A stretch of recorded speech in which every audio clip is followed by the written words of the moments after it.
नमस्कार,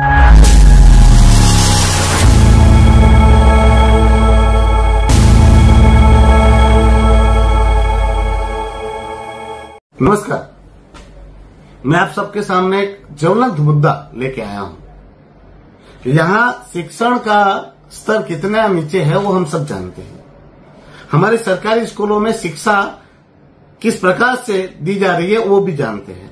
शिक्षा अधिकारी और हमारे प्रशासक जी की नीतियों से हमारे दमन दीव और दादरा नगर हवेली का शिक्षा का हाल कितने नीचे गिर चुका है उसकी किसी को सर्टिफिकेट देने की जरूरत नहीं है। आज लगभग 2 साल से शिक्षकों की भारी कमी है।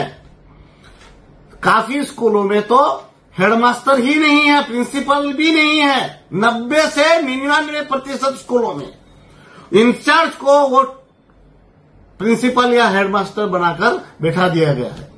शिक्षकों को शिक्षक न मानकर गुलाम बना दिया गया है। जो भी नया नियम आता है वो सिर्फ शिक्षकों को और सरकारी कर्मचारियों को दुखी करने के लिए ही बनाया जाता है, ऐसा मुझे बार बार लगता है। अब आपको मैं दिखाना चाहता हूं 2 परिपत्र। मैं क्यों चिल्ला रहा हूं वो बताना चाहता हूं। ये 2 परिपत्र दमन दीव और दादरा नगर हवेली के प्रशासन के द्वारा हमारे टीचर्स के लिए और हमारी शिक्षा नीति के लिए कितने घातक है वो दिखाना चाहता हूं। ये पहला परिपत्र है हमारे चुनाव विभाग से, जो 16 तारीख का है। वो ये कह रहा है कि अब 1 अक्टूबर 2024 से लेकर 1 जनवरी 2025 मतलब के 3 महीने तक, 3 महीने तक हमारे जो जितने भी टीचर्स हैं उसमें से काफी टीचरों को बीएलओ बनाए गए हैं, जो चुनाव की कामगिरी करेंगे, चुनाव के रिलेटेड सर्वे करेंगे, चुनाव के रिलेटेड काम करेंगे। अब दूसरे दिन हमारे शिक्षा विभाग का ये दूसरा परिपत्र आता है और ये कह रहा है परिपत्र के सेकेंडरी और हाई सेकेंडरी स्कूल जितनी भी सरकारी स्कूल है उनके टीचरों को हमारी स्कूलों में क्या करना है, तो 15 नवंबर तक सारे सिलेबस खत्म करना है, उसके बाद रिपीटेशन कराना है। अब मैं पूछना चाहता हूं, शिक्षक कोई जादूगर है? हाँ, शिक्षक क्या करेगा? चुनाव की ड्यूटी 3.5 महीने करेगा या फिर ये पढ़ाएगा? आप सबको पता है स्कूलों में शिक्षक नाम के बराबर है, सिर्फ नाम के लिए शिक्षक भर के रखे हैं ऐसा लग रहा है। क्यों?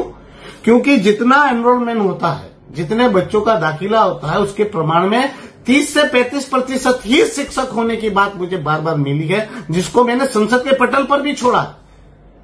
मैं प्रशासक प्रफुल्ल पटेल जी से पूछना चाहता हूं, क्या इस प्रकार की आपकी नीतियों से दमन दीव का शिक्षण विभाग सुधर जाएगा और शिक्षा जो स्तर है वो सुधर जाएगा? और यही डिंगे आप मार रहे थे 15 अगस्त को स्टेज पर चढ़कर, यही डिंगे मार रहे थे एट होम में। इस प्रकार से दमन दीव का एजुकेशन का स्तर आप सुधारेंगे? और दमन के जो शिक्षण विभाग के अधिकारी है वो भाई साहब आप लोग चाहते क्या हो?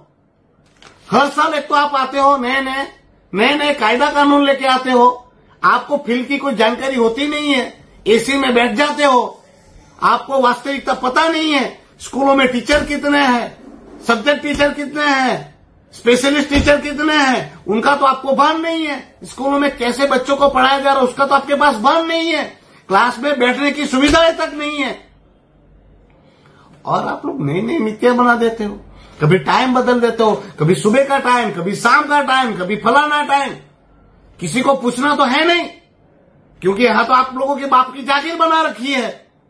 कम से कम इतना तो ख्याल रखो कि टीचरों की कमी है, भारी टीचरों की कमी है। 90% से ज्यादा स्कूलों में हेडमास्टर नहीं है। ऐसे में आप लोग जो बचे कुछ टीचर है उसको भी आप बीएलओ बना दोगे तो पढ़ाएगा कौन स्कूल? वास्तविकताओं से रूबरू हुई है।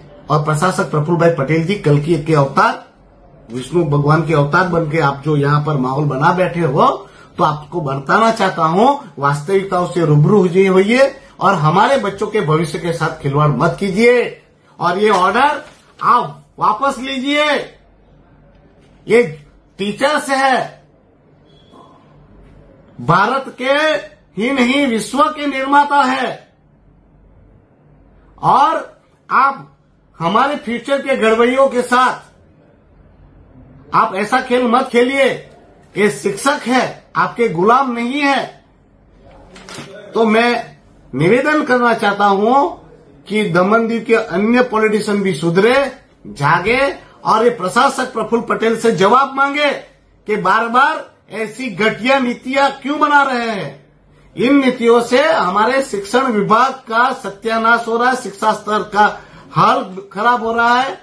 तो आप सभी से निवेदन करता हूं कि इस ऑर्डर को वापस लेने के लिए प्रशासक जी को कहिए, और मैं भी आपके माध्यम से कहना चाहता हूं कि थोड़ा रहम कीजिए हम पर, और हमारे बच्चों पर भी दया कीजिए, और हमारे टीचर मित्रों पर भी दया कीजिए, रहम कीजिए, और हमारे लोगों पर रहम करके ऐसा निर्दयी फैसला मत थोपिए। धन्यवाद।